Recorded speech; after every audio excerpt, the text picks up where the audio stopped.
પટેલ યુવક મુસ્લિમ નામ ધારણ કરીને અમેરિકા પહોંચ્યો। અમેરિકા એરપોર્ટ પર યુવકનો ભાંડો ફૂટી ગયો અને તેને ડિપોર્ટ કરવામાં આવ્યો। અમદાવાદ એસઓજીએ તપાસ શરૂ કરી છે। વિગતવાર વાત કરીશું આ વિડીયો દરમિયાન। નમસ્કાર, હું જાનવી બારોટ, બીબી ન્યૂઝ ગુજરાતમાં આપનું હાર્દિક સ્વાગત કરું છું।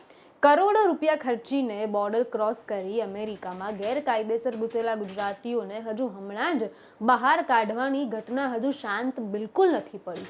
ત્યાં એક નવી વિચિત્ર કિસ્સો સામે આવ્યો છે। અમેરિકામાં ગેરકાયદેસર જવાના ગુજરાતીઓના અભરખા હજુ ઓછા જ નથી થતા।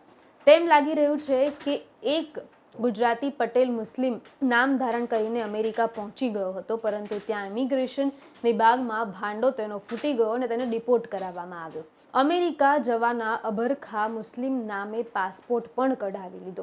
અમેરિકામાં ગેરકાયદેસર ઘૂસેલા ભારતીયોને ડિપોર્ટ કરવાની કાર્યવાહી હજુ પણ ચાલી રહી છે। ગુજરાત પર સંખ્યાબંધ ગુજરાતીઓને એરપોર્ટથી ડિપોર્ટ કરવામાં આવે ત્યારે ડિપોર્ટ કરાયેલા લોકો પોતાનું મોઢું ઢાંકીને આગળ વધતા હોય છે। વટથી કરોડો રૂપિયા ખર્ચીને અમેરિકામાં ઘૂસેલા ગુજરાતીઓ જ્યારે ડિપોર્ટ કરવામાં આવે છે ત્યારે શરમથી પોતાનું મોં ઢાંકી દે છે।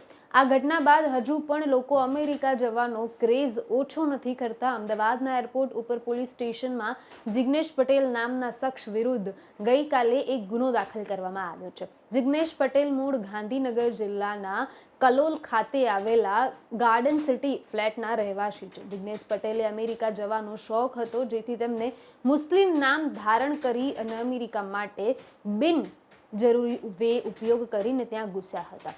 એસઓજી આ મામલે ઊંડાણપૂર્વક તપાસ હાથ ધરી રહ્યા છે। ત્યારે આ મામલા ઉપર એસઓજીનું શું કહેવું છે એ વિગતવાર સાંભળીએ।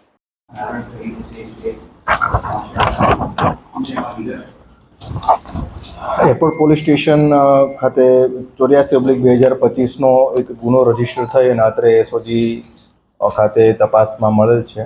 આ ગુનાની હકીકત મુજબ હાલના આરોપી જિગ્નેશભાઈ સન ઓફ જગદીશભાઈ જયરામભાઈ પટેલ, જેઓ કલોલ ખાતે રહે છે, ગઈ 3/2/2025ના રોજ તેઓ વસીમ ખલીલના નામના પાસપોર્ટ ધારકના ઓળખ આપી અને એમના પાસપોર્ટ આધારે તે લોકો કેનેડા અને કેનેડાથી પછી અમેરિકા ખાતે પહોંચેલ અને જેઓ અમેરિકા પહોંચેલતા તેમની આર્મીની પોલીસે એમને પકડી અને ફરી એમને અમદાવાદ ખાતે રિપોર્ટ કરેલ છે।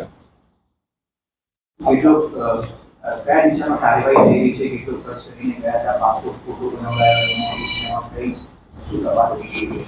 હાલ આરોપીની અમે કાયદેસરની ધરપકડ કરી અને આજે એમના રિમાન્ડ મેળવવાના છે અને રિમાન્ડ દરમિયાન આરોપી એ પાસપોર્ટ એમને કોણે અપાયો છે, એમણે કોની પહેલાંથી પાસપોર્ટ કઢાવડાયો છે મદદથી, એ પણ આજે અમે તપાસનો વિષય છે અને એમના રિમાન્ડ મેળવી એના સંપૂર્ણ તપાસ અમે કરીશું।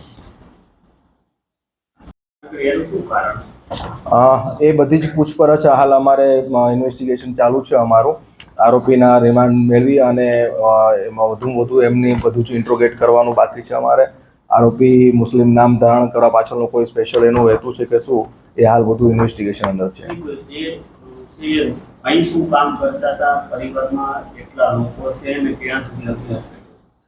હાલના આરોપીએ ધોરણ 10 સુધી અભ્યાસ કરેલો છે। એમના પરિવારમાં